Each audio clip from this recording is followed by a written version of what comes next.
वालेकुम प्यारे दोस्तों। आज माइक्रोबायोलॉजी की सेशन में मैं हाज़िर हूँ एक नए लेक्चर के साथ।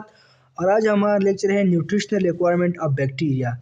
जिस तरह की इंसान है और भी जानवर पौधे उस सब के लिए खुराक चाहिए, न्यूट्रिशन चाहिए, तो इस तरह बैक्टीरिया के लिए भी न्यूट्रिशन रिक्वायर होते हैं। So bacteria required nutrient for growth, इसको अपनी ग्रोथ के लिए चाहिए, एनर्जी के लिए चाहिए, सेल स्ट्रक्चर को मेंटेन करने के लिए और मेटाबॉलिज्म के लिए।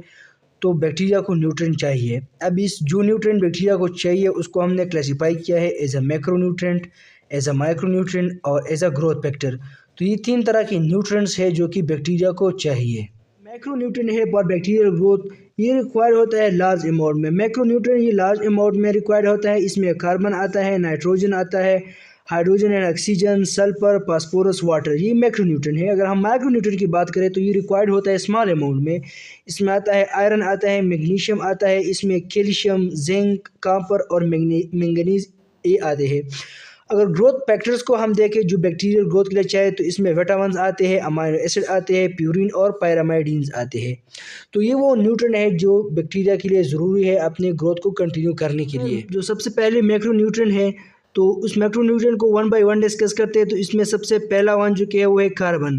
तो हम कार्बन को देखेंगे कि कार्बन बैक्टीरिया के लिए क्यों ज़रूरी है, क्यों इम्पोर्टेंट है और इसका सोर्सेस क्या है। अगर ये कार्बन बैक्टीरिया के लिए इम्पोर्टेंट है तो ये बैक्टीरिया कौन से सोर्स से लेता है।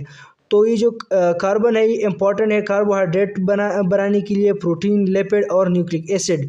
तो ये इनका कंपोनेंट है, कार्बोहाइड्रेट, प्रोटीन, लिपिड, इन सारों का जो इसमें कार्बन मेन रोल अदा करता है। और इसके साथ साथ सोर्सेस क्या है कार्बन की। अगर ऑटोट्रॉपिक बैक्टीरिया है तो ये कार्बन डाइऑक्साइड को यूज़ करेगा as a source for carbon. अगर हेटेरोट्रॉपिक बैक्टीरिया है तो ये ऑर्गेनिक कंपाउंड जिस तरह की ग्लूकोज है तो इनको यूज़ करेगा as a source for carbon. जो मैक्रोन्यूट्रिएंट है वो है नाइट्रोजन। तो नाइट्रोजन बैक्टीरिया के लिए क्यों इंपॉर्टेंट है, क्योंकि जो अमाइनो एसिड है तो जो amino acid building block of protein है तो इसके लिए नाइट्रोजन ज़रूरी है। जो आरएनए और डीएनए के स्ट्रक्चर है इसमें भी नाइट्रोजन ज़रूरी है। तो ये तो इम्पॉर्टेंस है कि जो नाइट्रोजन के बगैर अमाइनो एसिड और आरएनए डीएनए ही नहीं बनते हैं। इसके साथ अगर फिर हम सोचते हैं कि ये नाइट्रोजन बैक्टीरिया के लिए ज़रूरी तो है, लेकिन ये बैक्टीरिया कौन से सोर्स से हासिल करता है, तो ये अमोनिया से हासिल करता है, नाइट्रेट से हासिल करता है, जो एटमॉस्फेरिक नाइट्रोजन है इसे भी हासिल करता है।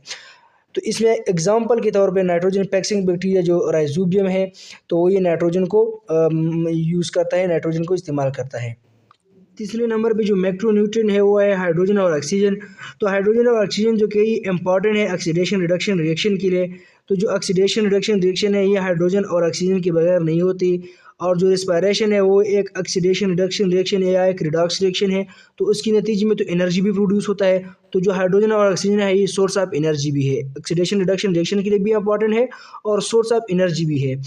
अगर हम देखें इसके सोर्सेज कि हाइड्रोजन और ऑक्सीजन को बैक्टीरिया कौन से सोर्स से लेता है तो इसको वाटर से लेते हैं। अगर हम देखें तो वाटर में 2:1 हाइड्रोजन और ऑक्सीजन का जो रेशो है वो 2:1 है।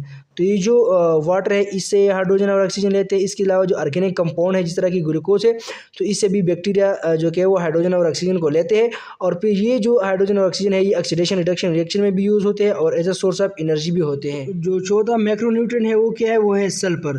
तो जो सल्फर जो कि ये बैक्टीरिया को भी चाहिए। अभी क्यों चाहिए बैक्टीरिया को, for the science of sulphur containing amino acid.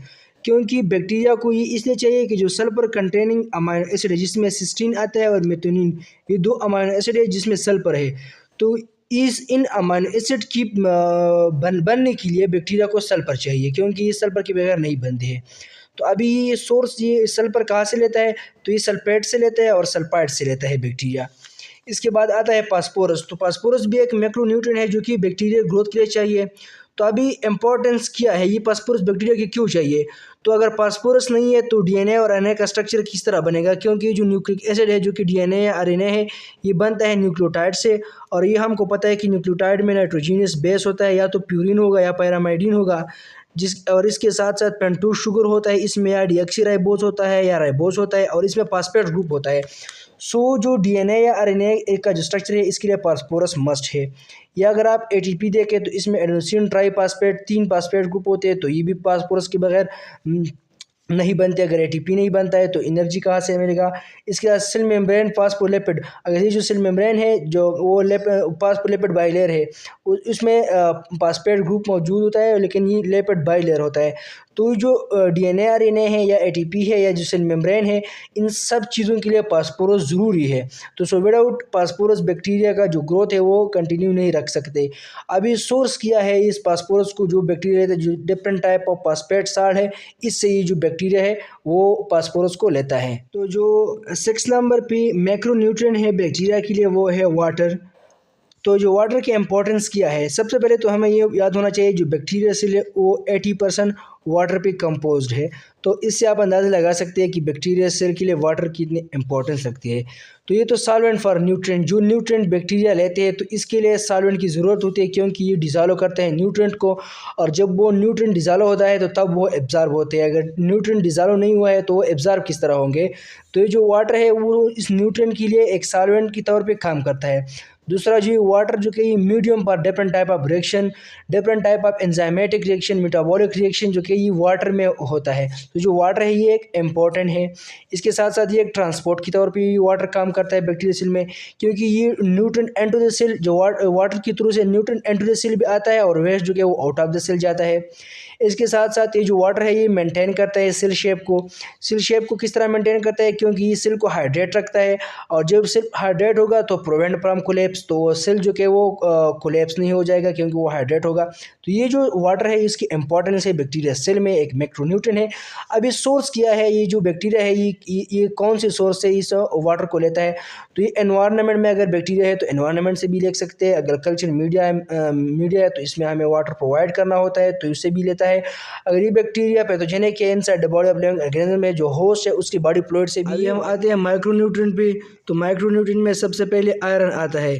तो ये बैक्टीरिया आयरन को कैसे लेगा, एक तो ये मिनरल के तौर पे लेगा, जो एनवायरनमेंट है उसमें iron as a mineral present होगा तो इस तरह लेगा, या जो इन्वायरमेंट है इसमें जो आयरन है ये साल्ट की शक्ल में होगा, यानी ApCl3 की शक्ल में होगा। ये एक साल्ट है तो इस साल्ट से आयरन लेगा, जिसको पेक्रिक क्लोराइड कहते हैं, या पेरस क्लोराइड जिसको ApCl2 कहते हैं।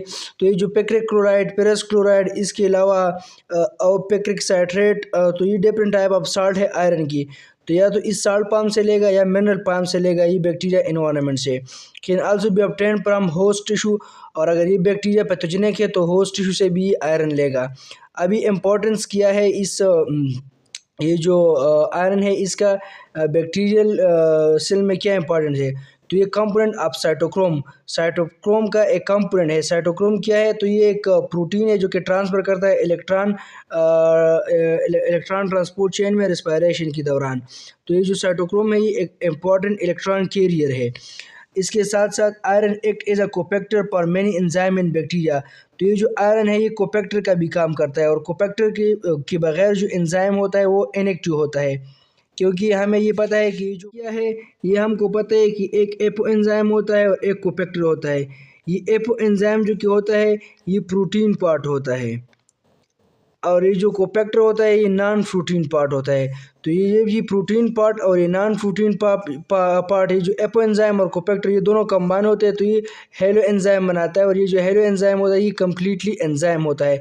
तो जो कम्प्लीटली एंजाइम होता है ये कोफैक्टर और एपो एंजाइम से मिलकर बनता है। तो कोफैक्टर में प्रोस्थेटिक ग्रुप भी आता है, कोएंजाइम भी आता है, और मेटल आयन जिस तरह की आयरन है, कॉपर है, जिंक वगैरह, तो ये भी आते हैं। तो ये सारे क्या, ये कोफैक्टर है। तो कोफैक्टर के बगैर एंजाइम जो कि वो अपना प्रॉपर काम नहीं करेगा। सो जो आयरन है ये एक्ट एज अ कोफैक्टर पर मेनी एंजाइम इन ए बैक्टीरिया।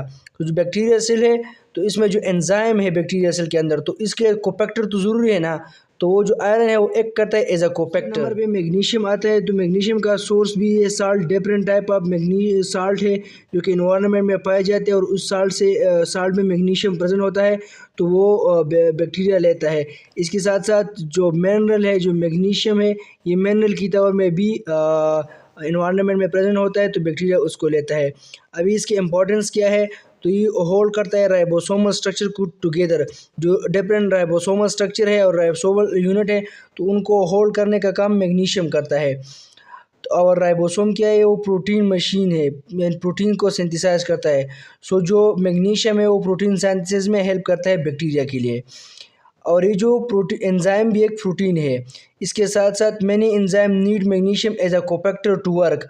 सो एक मतलब फिर मैं आपसे ये कहता हूँ कि एक एपो एंजाइम होता है। जब इस एपो एंजाइम के साथ कोपेक्टर की मुख्तलिफ़ किस्में होते हैं, इसमें प्रास्थेटिक ग्रुप, कोएंजाइम और इस तरह के मेटल आयन भी आते हैं। तो जो भी ये एपो एंजाइम और ये कोपेक्टर कंबाइन होते हैं तो ये बनाते हैं हेलो एंजाइम, और वो जो हेलो एंजाइम है वो कम्प्लीटली एंजाइम होता है। तो इसने क्या किया, एज अ हेल्प पर काम किया। तो ये जो many enzyme need magnesium as a cofactor to work. So ये एक एंजाइम है, कंप्लीट एंजाइम है। तो इस कंप्लीट एंजाइम के लिए मैग्नीशियम एज अ कोपेक्टर चाहिए। तीसरा जो माइक्रो न्यूट्रिएंट है वो है कैल्शियम। तो कैल्शियम बैक्टीरिया किस तरह लेता है, तो ये तो मिनरल से भी लेता है, क्योंकि इन्वायरमेंट में कैल्शियम प्रेजेंट होता है एज अ मिनरल, उससे भी लेता है। और साल्ट से भी लेता है, क्योंकि कैल्शियम की बहुत सारे साल्ट है, जिस तरह CaCl2 जिसको कैल्शियम क्लोराइड कहते हैं, और इस तरह CaCO3 जिसको कैल्शियम कार्बोनेट कहते हैं, कैल्शियम सल्फेट जिसको CaSO4 कहते हैं। तो डिफरेंट साल्ट है, तो उस साल्ट से भी बैक्टीरिया जो कि कैल्शियम लेता है। अभी इंपॉर्टेंस क्या है, तो एक तो ये कि ये कोपेक्टर के तौर पे काम करता है। इसके अलावा बाज़ बैक्टीरिया जो कि वो अब ये एक स्पोर बनता है, और जो स्पोर है वो इस बैक्टीरिया को प्रोटेक्ट करता है हार्श एनवायरनमेंट से। तो ये जो कैल्शियम है वो स्पोर फॉर्मेशन में भी मदद करता है। इसके अलावा 4 नंबर पे जो माइक्रोन्यूट्रिएंट है वो है ट्रेस मिनरल, जिसमें जिंक आता है, कॉपर आता है और मैंगनीज आता है। तो ये भी मिनरल और साल्ट इसका सोर्स है। डिफरेंट एज अ मिनरल भी प्रेजेंट होता है एनवायरनमेंट में, और एज अ साल्ट भी प्रेजेंट होता है। और ये जो कि ये भी एज अ कोपेक्टर काम करता है। जो मोस्टली जो मेटल आयन है वो एज अ कोपेक्टर काम करता है पर डिफरेंट एंजाइम ऑफ बैक्टीरिया।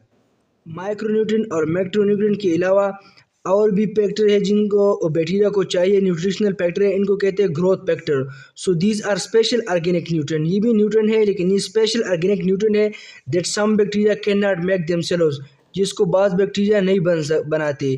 तो bacteria must take them from the environment. तो बैक्टीरिया इनको एनवायरनमेंट से लेते हैं। अब बैक्टीरिया क्यों इनको नहीं बनाते, क्योंकि लेक ऑफ एंजाइम।